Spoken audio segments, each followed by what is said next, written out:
journée sur RTI1. Madame, Monsieur, bonjour. Les titres sommaires de cette édition.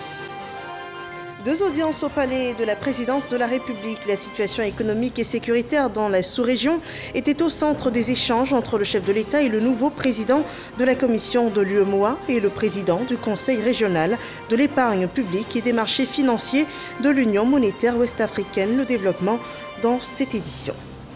Des assises sur le VIH et la tuberculose pédiatrique. Les travaux lancés par la première dame Dominique Ouattara hier affineront la stratégie de lutte et la prise en charge des enfants touchés par les virus.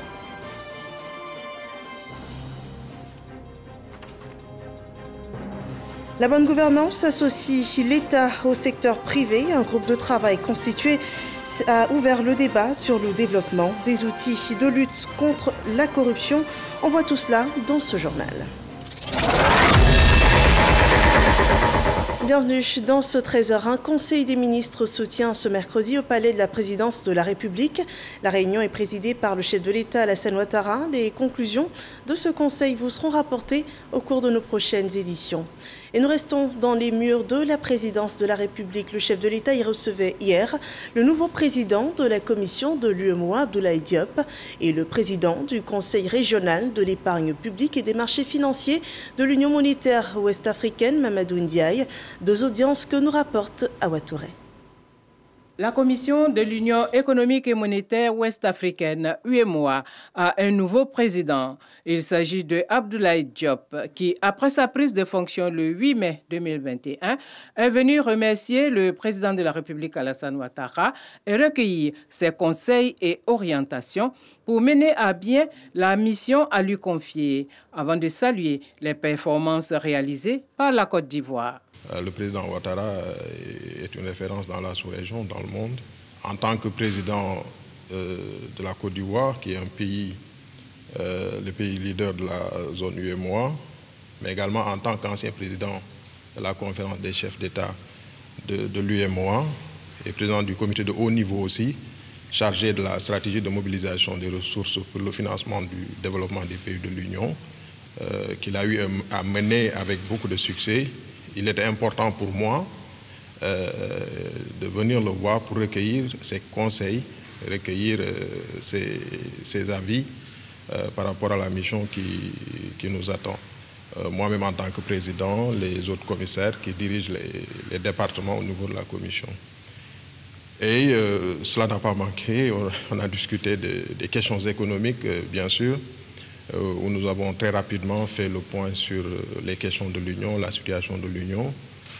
C'était également une occasion pour saluer les performances de la Côte d'Ivoire en matière économique, une économie qui a été performante jusqu'avant la crise et qui a su aussi être résiliente pendant la crise et qui est en train de construire un plan de relance pour sortir de la crise. En fin de mission, le président du Conseil régional de l'épargne publique et des marchés financiers de l'UEMOA est pour sa part venu dire au revoir au président de la République Alassane Ouattara. L'occasion aussi de faire le point sur les réformes engagées, notamment la mise à jour des tests administratifs. Nous avons échangé sur l'état d'avancement des réformes, notamment au plan de la gouvernance du Conseil régional, et qui a pu enregistrer sur ces 3 dernières années des avancées significatives. L'une des plus importantes a été le changement de dénomination de cet organe communautaire qui est devenu autorité des marchés financiers de l'UEMOA, mais également l'institution de la présidence résidente qui avait justement pour ambition de faciliter la mise en œuvre des réformes. Et au titre de la gouvernance interne également, il a bien apprécié tout ce qui a été fait comme mesure pour réorganiser l'organisation institutionnelle du Conseil régional avec les différents comités que nous avons mis en place, un comité d'audit fonctionnel depuis 3 ans, un comité scientifique qui est opérationnel également, mais également la mise à jour de tout ce qui est texte administratif, procédures administratives, de contrôle et financière, et ça pour faciliter la mission de l'organe.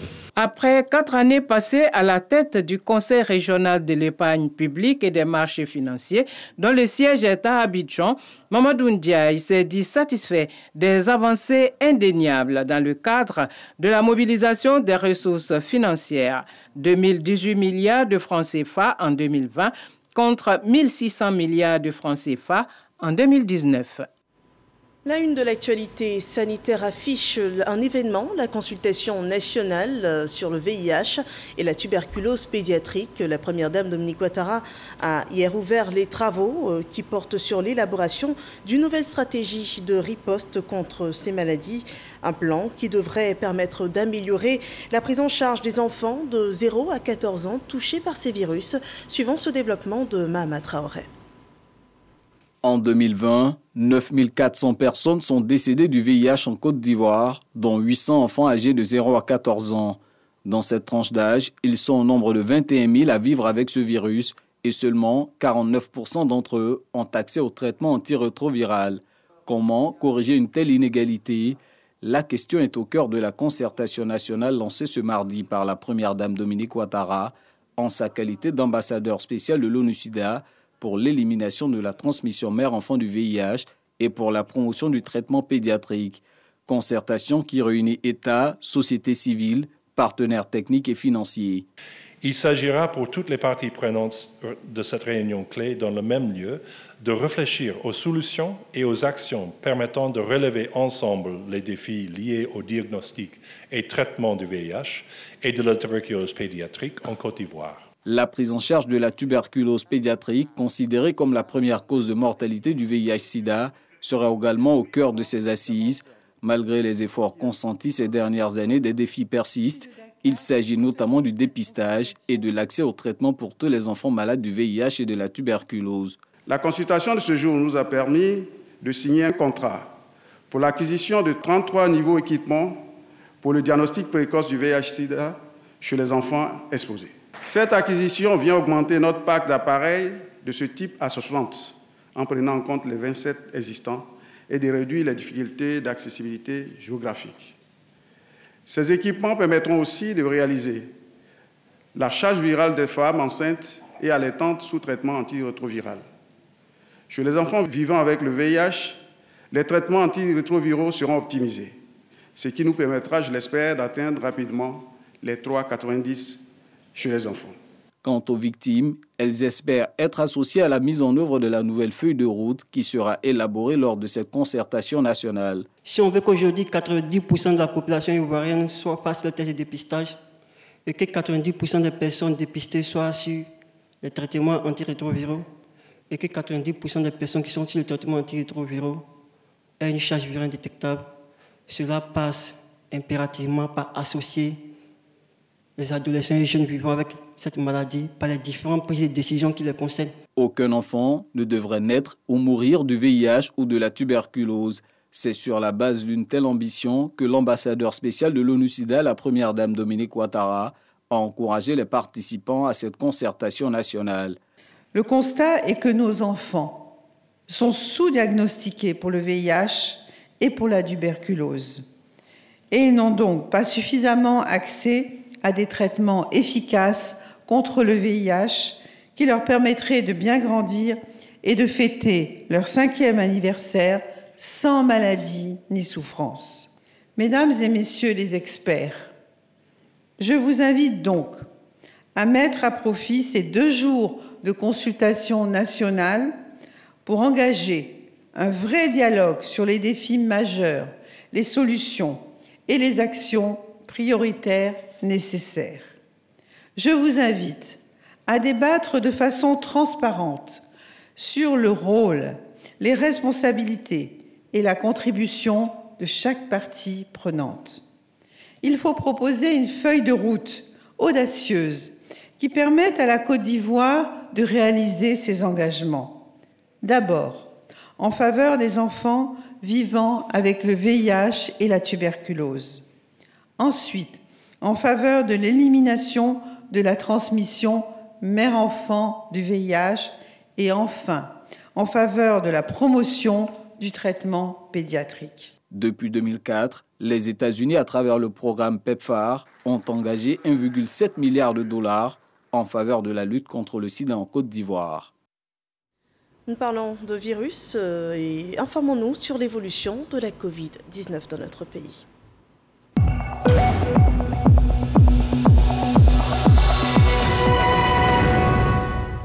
L'OMS, la semaine dernière, n'hésitait pas à évoquer le risque d'une troisième vague de contamination au Covid-19 en Afrique. En Côte d'Ivoire, la courbe des cas n'est pour l'instant pas alarmante.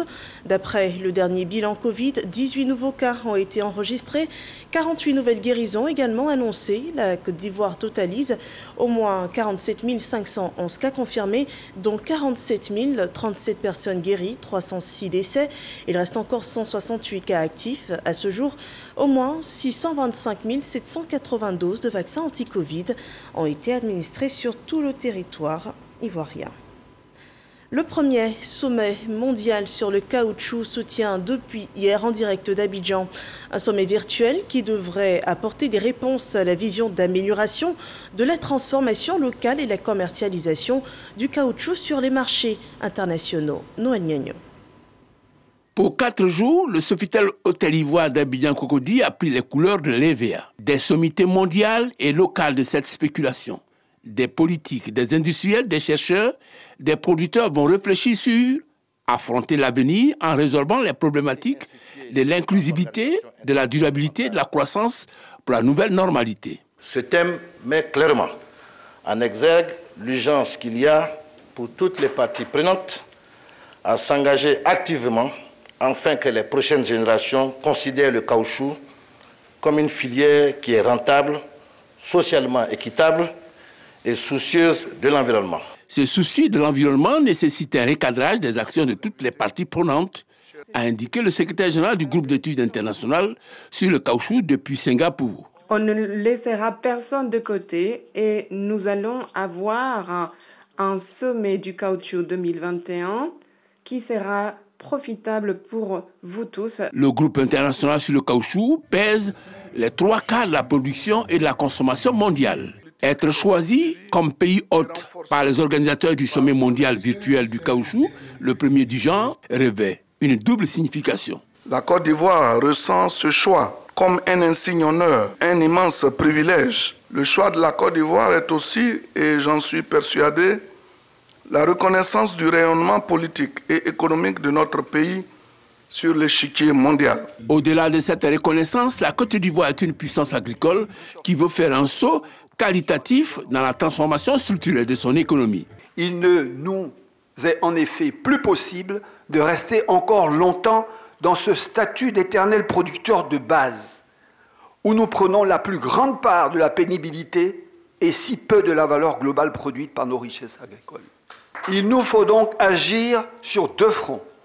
D'une part, transformer localement toujours plus pour conserver pour les Ivoiriens et les producteurs locaux la valeur ajoutée la plus grande. D'autre part, améliorer toujours davantage l'intégration de nos produits dans les circuits internationaux de distribution en travaillant à la conquête des marchés et au positionnement durable de nos filières, à la valeur de leurs marques et, in fine, à leur pricing power. Et l'EVA est un terreau fertile au regard des performances dans cette filière. Premier producteur africain avec 80% de la production et 4e au monde.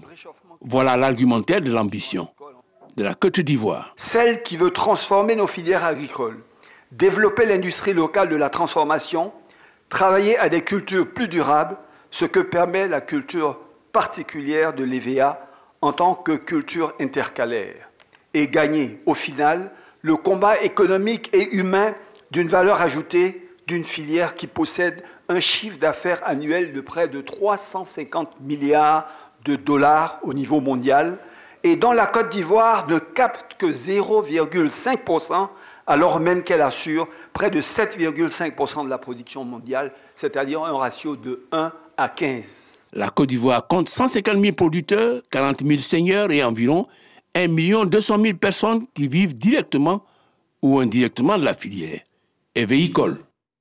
Voilà, l'EVA, une culture de rente, tout comme le palmier à huile. La Côte d'Ivoire en est le deuxième producteur africain de régime avec 1 800 000 tonnes par an. La filière produit un chiffre d'affaires d'environ 500 milliards de francs CFA et fait vivre au moins 2 millions de personnes. Mais il fallait aller au-delà. La recherche s'active pour booster la filière. Des plans qui peuvent produire durant 25 années sont proposés par les chercheurs agronomes et avec des palmiers qui peuvent produire au moins 25 tonnes de régime à l'hectare. Comprenez que la culture puisse susciter beaucoup d'intérêt. Dangui s'y est aussi intéressé. Le résultat de ses investigations dans ce dossier EcoPlus.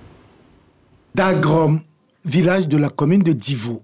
Avant d'aller au champ, Diakariga met de l'ordre dans sa pépinière de palmiers, installée dans un coin de la maison, à l'abri des animaux domestiques. J'ai semé la pépinière, ça fait 6 mois actuellement. Donc ça arrivait à séparer, donc il doit séparer, mettre de l'eau dessus, ça n'a qu'à bien pris la racine encore. Si ça arrive, on a 7 mois, 8 mois, il peut aller planter au champ. Un peu plus loin, toujours dans le village, Nzi inspecte sa pépinière de palmiers à huile pour une superficie de 12 hectares destinée à la commercialisation. On fait 1000 francs l'unité. Très souvent, c'est par hectare que les gens achètent. L'État fait automatiquement 140 000 francs. Un investissement de 4 millions, disons 5 millions à la vente pour retrouver pratiquement à double montant. Pratiquement 9, 10, souvent même 15, 20 millions. Les plants de palmiers à huile se trouvent sur le marché. Mais Diakariga préfère faire sa propre pépinière. Au lieu de 140 pieds par hectare, tu as 200 graines à Aérolambé. Tu viens mettre dans les châssis, peut-être tu vas avoir au moins 200 et quelques pieds aussi. Donc ça augmente encore. La culture de palmier à huile nourrit son homme. C'est l'une des convictions les mieux partagées dans la région du Logibwa. Ce n'est pas Nana Aloka, chef du village de Grobiakoko dans la sous-préfecture de Divo, qui dirait le contraire. D'ailleurs, il tient à nous conduire dans son champ, à environ 7 km du village. Les petits plants là font 2,5 hectares. Les difficultés, dans un premier temps, il faut préserver les plants, il faut nettoyer régulièrement et répandre de l'engrais. Et depuis ses plus jeunes plantations de palmiers jusqu'à celles qui produisent aujourd'hui, le chef ne tarit pas d'éloges pour la culture de palmiers à huile. Le palmier occupe des terres que le cacao, les autres plantes ne peuvent pas occuper. De retour au village, il nous présente ses outils de transformation de sa récolte de palmiers à huile lorsque les prix ne sont pas acceptables à ses yeux. Honoré est un planteur de palmiers à huile. Il vient dans les locaux de la société coopérative des planteurs de palmiers à huile du Logibwa, dans laquelle il vient fraîchement d'adhérer. Lorsqu'on appartient à la coopérative, il y a toujours des avantages qu'on peut avoir. Celui qui appartenait à la coopérative avait un prix lorsqu'il voulait payer la pépinière. Secrétaire exécutif de cette société coopérative, Koulibaly Tengana livre des secrets sur la filière du palmier à huile dans la localité. Dès qu'on fait la récolte, il faut acheminer dans les 48 heures qui suivent maximum à l'usine pour que ça soit usiné. Et quand ça dépasse ça, il y a des pertes de poids, il y a vraiment des difficultés qui interviennent. Ils peuvent avoir même des pourritures. Et donc cette activité était menée ici, ce programme était mené ici. Mais avec l'introduction des acheteurs directs, quand on parle des acheteurs, les pisteurs, qui existaient dans d'autres filières, mais qui n'existaient pas au niveau du palmier, ces pisteurs-là rentrent dans les villages et récupèrent la production qu'ils vendent sans être vraiment déclarés.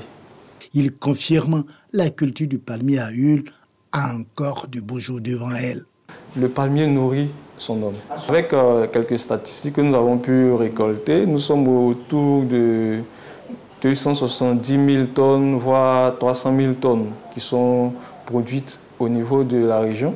Donc quand vous multipliez par une moyenne de prix de 50 000 la tonne, c'est vraiment énorme, ce qui est redistribué aux planteurs. De Divo, nous faisons route vers la station de recherche du Centre national de recherche agronomique CNRA de Lamé, dans la localité d'Alépi, d'où sortent les semences dont la performance nourrit l'engouement que suscite la culture du palmier à huile dans toute la Côte d'Ivoire.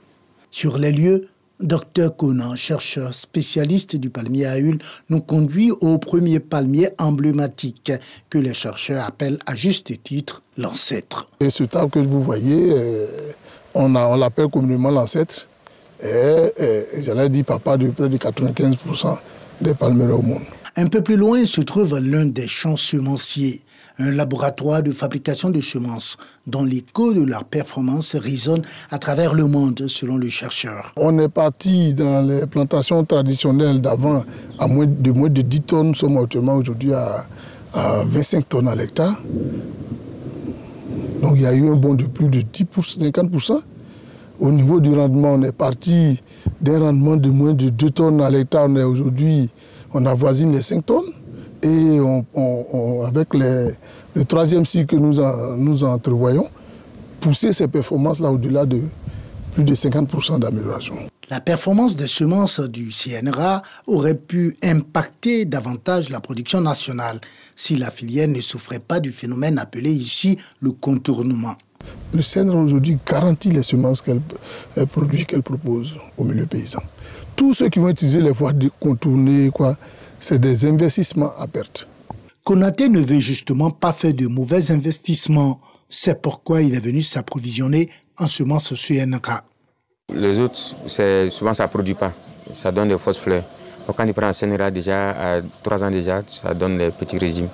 Les recherches se poursuivent avec, entre autres objectifs, passer de 20 tonnes du régime l'hectare à 25 tonnes et réduire la croissance du palmier de 6 cm à 25 cm l'an et augmenter l'espérance de vie du palmier à huile à 25 ans.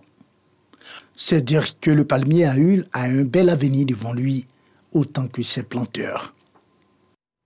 Voilà, la culture du palmier à huile, un bon plan pour les féeries d'agriculture. C'est un dossier de Dangui Dangui à revoir sur rti.info. Le mois de juin en Côte d'Ivoire, c'est une période de grande évaluation des élèves du primaire, des lycées et collèges. Ce jour, le calendrier de l'éducation nationale enregistre le démarrage des épreuves orales de l'examen du BEPC. L'oral se fera jusqu'au 12 juin prochain et 509 609 candidats sont attendus dans les centres d'examen. Grace Kando et Laure Goretti nous proposent leur constat du démarrage effectif de ces oraux. On regarde. Are you okay? Are you okay? All right. Can you read the test, please? The word in changing very fast. Every continuousness and give you intuition. Okay, thank you. What is the main idea of a test? The word is changing very fast. All right. Situation d'oral dans une salle de composition à l'école méthodiste de Cocody.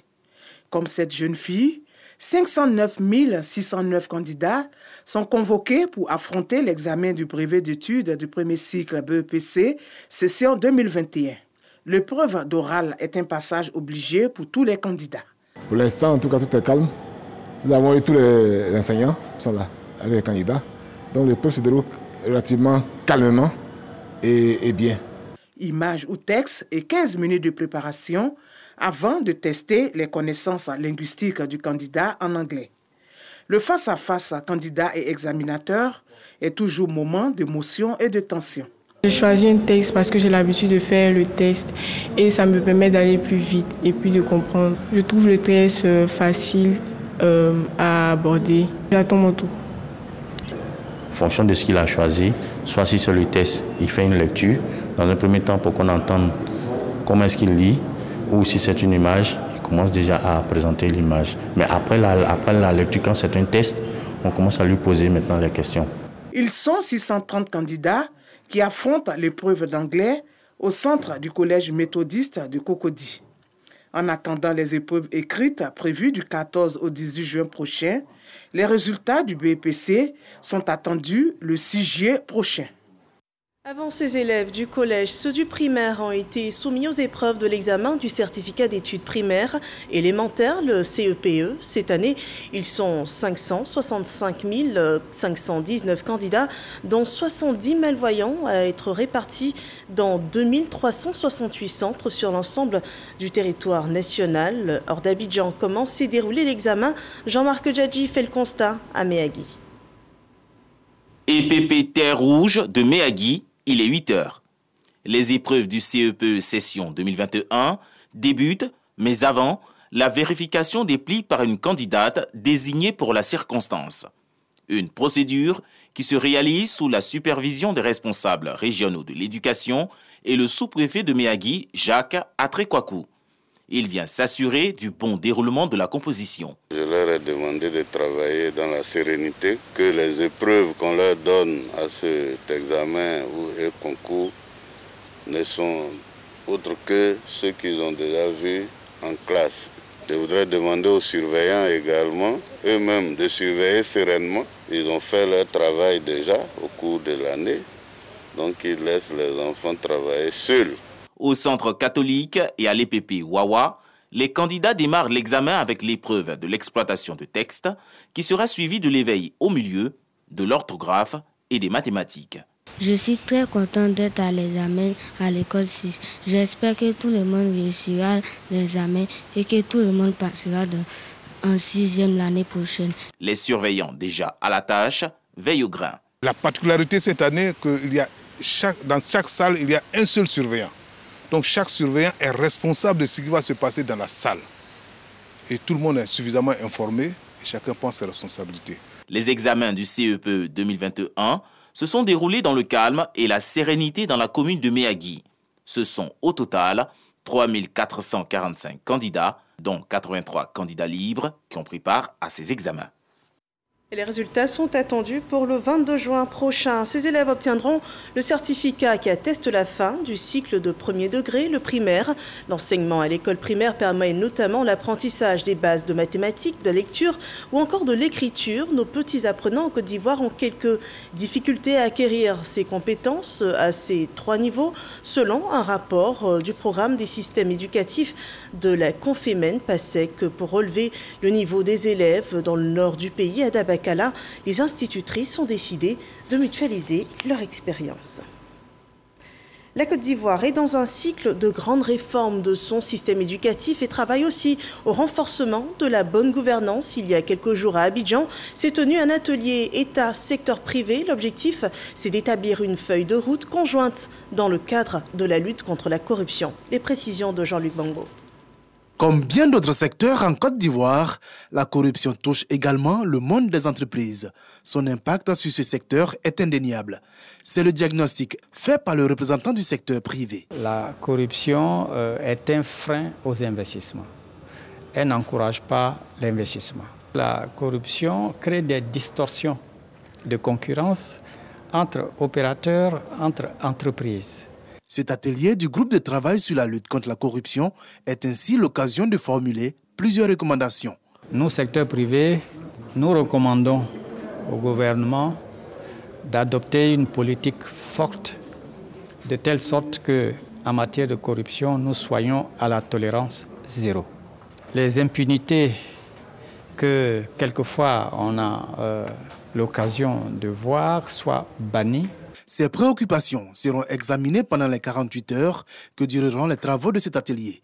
L'objectif étant de développer des outils de lutte contre la corruption qui contribueront au renforcement de la bonne gouvernance. Notre secteur privé a une perception de la corruption, a des préoccupations en matière de corruption. Donc il s'agit ici pour nous d'asseoir un dialogue entre les départements clés du gouvernement et le secteur privé, afin que de ce dialogue soit dégagée une feuille de route consensuelle et qui nous engage tous à adopter cette politique de tolérance zéro à la corruption en vue de rassurer nos concitoyens. Plusieurs ministères en première ligne de la question de la corruption ont ainsi présenté leurs principaux acquis en matière de lutte contre le fléau, mais aussi les insuffisances et les réformes à instituer en vue d'atteindre l'objectif de zéro corruption.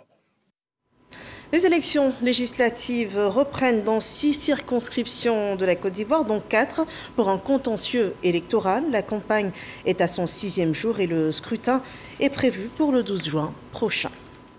L'information hors de nos frontières au Mali, Goodluck Jonathan a été reçu en audience hier soir par le nouveau président malien de la transition, Assimi Goïta, selon le site officiel de la présidence malienne.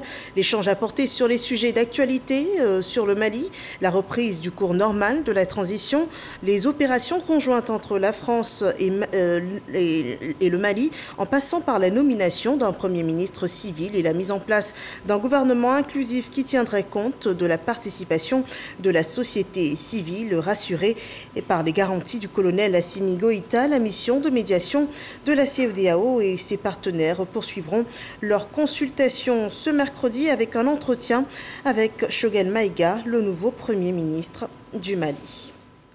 Nous vous annoncions au début de ce journal qui se tient en ce moment au palais de la présidence un conseil des ministres. Le chef de l'État, Alassane Ouattara, préside ce conseil à l'entame des travaux. Le chef de l'État a tenu un discours dans lequel il a annoncé la nomination prochaine de 12 nouveaux ministres, gouverneurs de district. On écoute le président Alassane Ouattara. La loi numéro 2014-451 du 5 août 2014 sur l'organisation générale de l'administration territoriale prévoit la création du district autonome. L'objectif de cette loi est de renforcer le maillage territorial de l'administration. Ainsi, le district autonome est un véritable pôle de développement local, regroupant au moins 2 régions. Il obéit dans son fonctionnement à la fois aux règles de la déconcentration et de la décentralisation.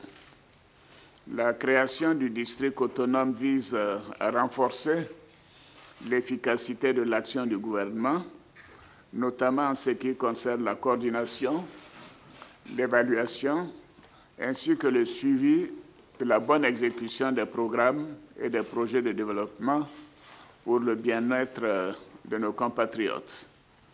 Par ailleurs, il est chargé de susciter et d'examiner en liaison avec les services techniques des ministères et des organismes publics d'une part, et les collectivités territoriales d'autre part, la réalisation d'études prospectives. Ces études permettront l'établissement d'un schéma directeur et le livre blanc. À ce jour, comme vous le savez, seuls les districts autonomes d'Abidjan et de Yamoussoukro existent. Toutefois, pour relever les défis d'un développement diversifié et équilibré sur l'ensemble du territoire national et conformément au 3e pilier de notre programme, la Côte d'Ivoire solidaire, il apparaît nécessaire de poursuivre le maillage territorial par la création de 12 nouveaux districts. Cette décision permettra la mise en œuvre des projets de l'État dans toutes les localités du pays. Les districts autonomes seront dirigés par des personnalités qui seront nommées en tant que ministres-gouverneurs.